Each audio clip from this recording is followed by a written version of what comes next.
When you think of Christmas, you probably picture something very specific.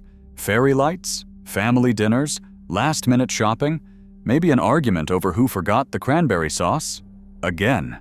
Now, fast forward to the year 2050. Climate has changed. Cities glow with holographic billboards. Our homes are full of smart devices that know us almost too well. And artificial intelligence isn't science fiction anymore. It's just Tuesday. But on December 25th, something familiar still happens. We still drag trees into our homes or project them. We still wrap gifts or send them digitally. We still gather or beam in as holograms from halfway across the world.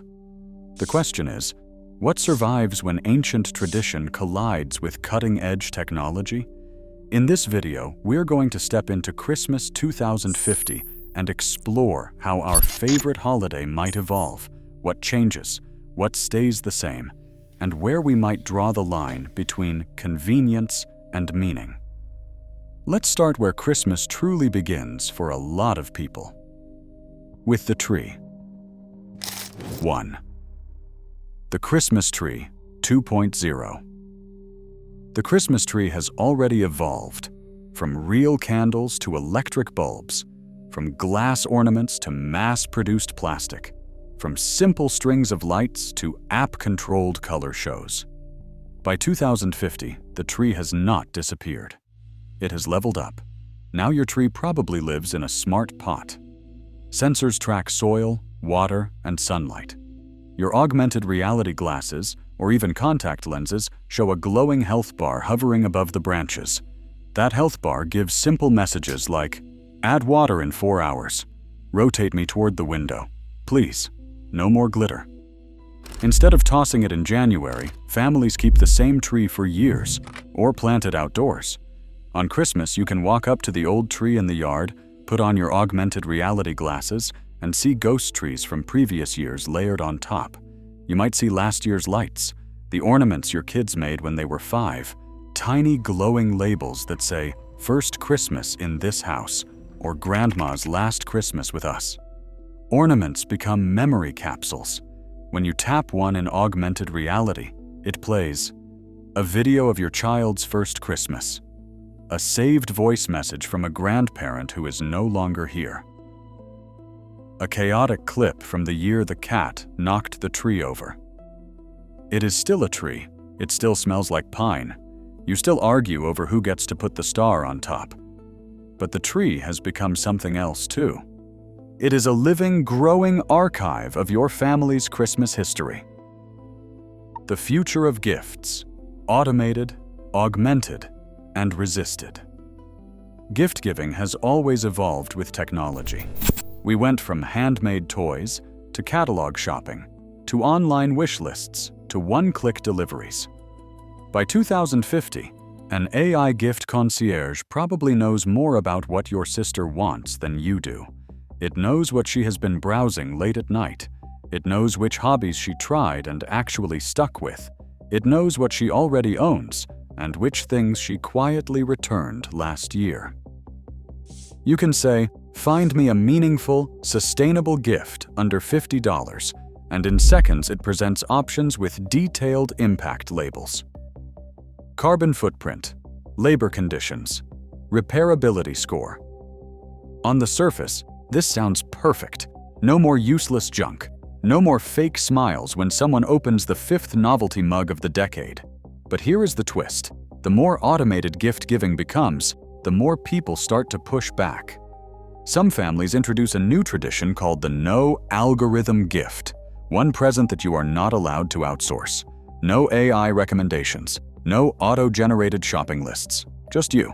You thinking about the person, you noticing what they talk about, what they miss, what makes them light up.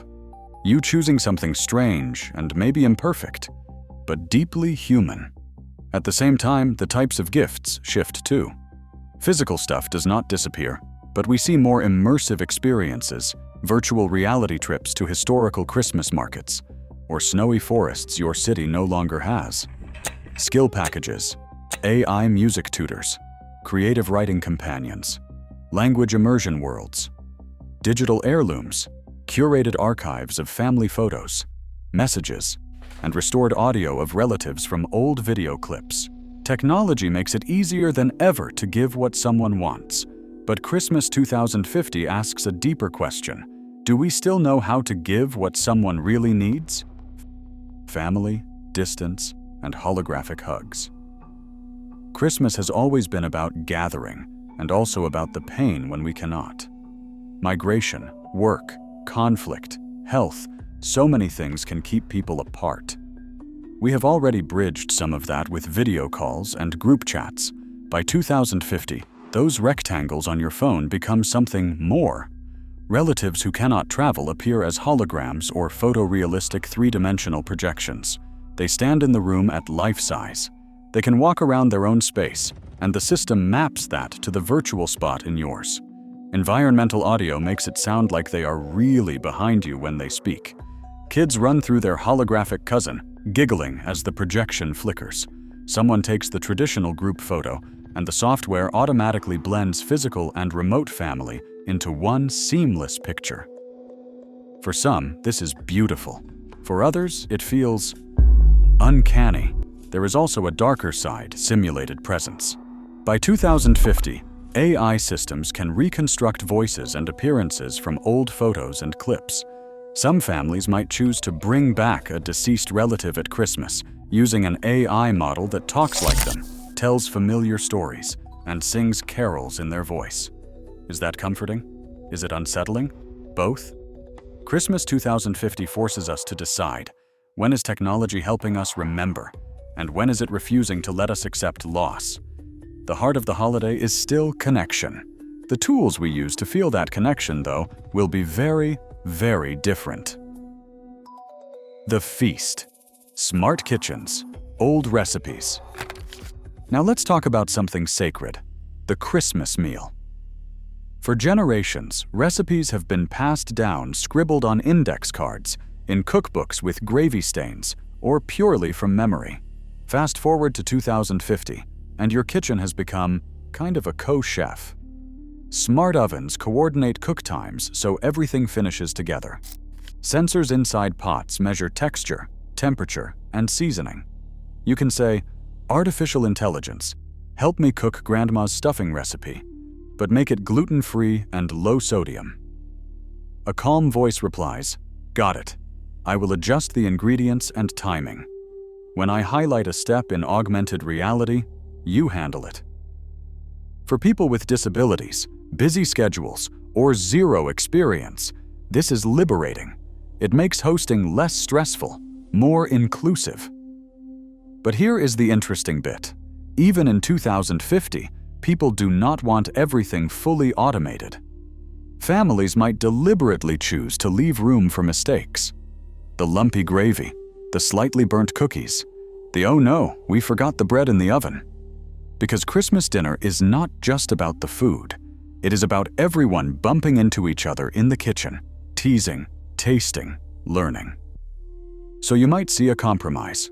Artificial intelligence handles timing and safety. No more raw turkey disasters. Humans still chop, stir, taste, and tweak. Old recipes exist both as handwritten cards and interactive augmented reality guides, with little pop-ups like "This was first made in 2023, when your parents had no idea what they were doing." The menu might adapt to climate and culture. Less meat for environmental reasons. More plant-based takes on traditional dishes. Locally grown ingredients tracked by your fridge's sustainability app. But when everyone finally sits down, clinks glasses, and says, "Merry Christmas," that feels surprisingly unchanged. For many, Christmas is more than family and gifts. It is a religious celebration, a story of hope, humility, and new beginnings. By 2050, even this part of Christmas dances with technology. Services might be streamed in ultra-high definition, mixed reality, accessible via VR, where you can sit in a cathedral on the other side of the world, translated live into dozens of languages with near-perfect accuracy. Children experience the nativity story through immersive AR. They see the star rise over a virtual Bethlehem above the actual church ceiling. They can walk alongside digital shepherds and hear the wind in the fields. They listen to the story in their own language, with subtitles and gentle music. At the same time, there is a counter-movement, a desire for radical simplicity. Some communities decide, no screens, no projections, no AR. Just people, candles, voices. Christmas 2050 does not erase faith. If anything, it sharpens the contrast.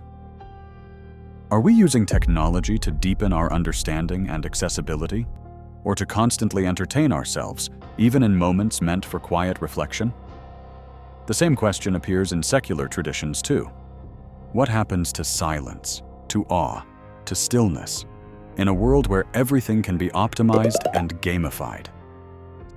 6. The world outside: ethics, climate, and community. Christmas has never existed in a vacuum.